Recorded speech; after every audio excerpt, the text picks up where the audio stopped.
கர்த்தருடைய பரிசுத்தமுள்ள நாமத்திற்கு ஸ்தோத்திரம். இன்றைய நாளின் கர்த்தருடைய வார்த்தையாக நியாயாதிபதிகளின் புஸ்தகம் 20வது அதிகாரம் 27வது வசனம். கர்த்தரிடத்தில் விசாரித்தார்கள், தேவனுடைய உடன்படிக்கையின் பெட்டி அந்நாட்களில் அங்கே இருந்தது.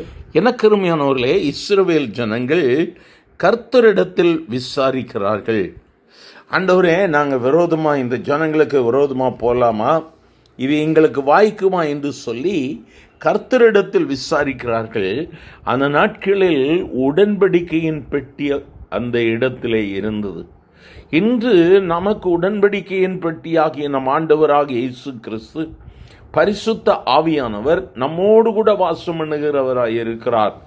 நாம் ஜெபத்தில் ஆண்டவரிடத்தில் விசாரித்து செயல்படும் பொழுது கர்த்தர் நிச்சயமாக அற்புதங்களை அவர் செய்கிறவராக இருக்கிறார்.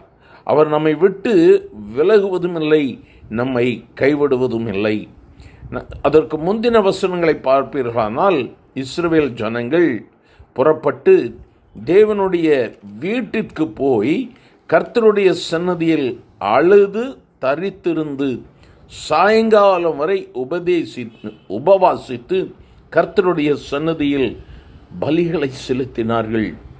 அப்போ ஆண்டவருடைய வார்த்தையை கேட்பதற்கு தங்களை அர்ப்பணித்தார்கள், அழுதார்கள், புலம்பினார்கள், தேவ சமூகத்திலே கதறினார்கள், தரித்திருந்தார்கள். எனக்கு அருமையான தேவ பிள்ளையே, இன்று நம்முடைய வாழ்க்கை எப்படியா இருக்கு? ஜஸ்ட் அப்படியே உட்கார்ந்த இடத்துல ஆண்டவர் என் கூட பேசணும், இல்லை யாரையாவது கேட்டு எனக்கு சொல்லணும் அப்படின்னு நினைக்கிறோமா? இஸ்ரவேல் ஜனங்கள் ஆண்டவர்கிட்ட கேட்டாங்க. அவர்கள் கேட்ட விதம் எப்படியாக இருந்தது?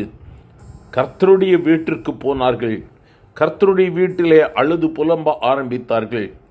அந்த இடத்திலே இருந்து கர்த்தருடைய சன்னதியில் சாயங்காலம் வரை உபவாசித்து பலிகளை செலுத்தினார்கள்.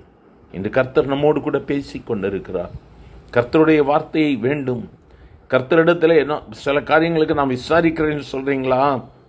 கர்த்தர் இதே அதிகாரம் 28ஆம் வசனத்தில் சொல்லுகிறார், அவர்கள் விசாரித்தார்கள். அப்பொழுது கர்த்தர், போங்கள், நாளைக்கு அவர்களை உங்களுக்கு கையில் ஒப்பு கொடுப்பேன் என்றார். இன்றைக்கு நீயும் உபவாசித்து தெய்வ சமூகத்தில் கதறி ஜெபிக்க ஆரம்பி. இன்னொரு மனிதனை சார்ந்து நிற்காத. ஆண்டவர்கிட்ட போ, ஆண்டவர்கிட்ட கேளு. He will talk to you. He will reveal. அவர் உனக்கு வெளிப்படுத்துவார். அப்போ நீ அடுத்த அடி எடுத்து வைக்கலாம். இன்னைக்கு ஒரு முடிவு எடுக்கலாமா? ஆண்டவரே, என் கூட பேசுங்கப்பா. என்னுடைய வாழ்க்கையின் அடுத்த பகுதி என்ன? என் பிள்ளையினுடைய அடுத்த பகுதி என்ன? திருமணமாகலேன் கலங்கி இருக்கிறீங்களா? உன் பிள்ளைக்காக ஆண்டவர் பேசுவார். அவரை நோக்கி பார்க்கலாமா? எங்கள் அன்பின் ஆண்டவரை ஆசீர்வதிக்கப்பட்டது நல்ல காலவேளைக்காக நன்றி அப்பா. அந்த கர்த்தரிடத்தில் விசாரித்தார்கள், நீர் பதில் கொடுத்தீர். இன்று உம்மிடத்தில் உம்முடைய பிள்ளைகள் விசாரிக்கும்படியாய் முழங்கால்களை முடக்கி கதறிக்கொண்டு இருக்கிறார்கள். விசாரிக்கிற ஒவ்வொருவருக்கும் பதில் கொடுங்கப்பா. உம்முடைய வார்த்தை ஒரு நாளும் வெறுமையாக திரும்புவதில்லை.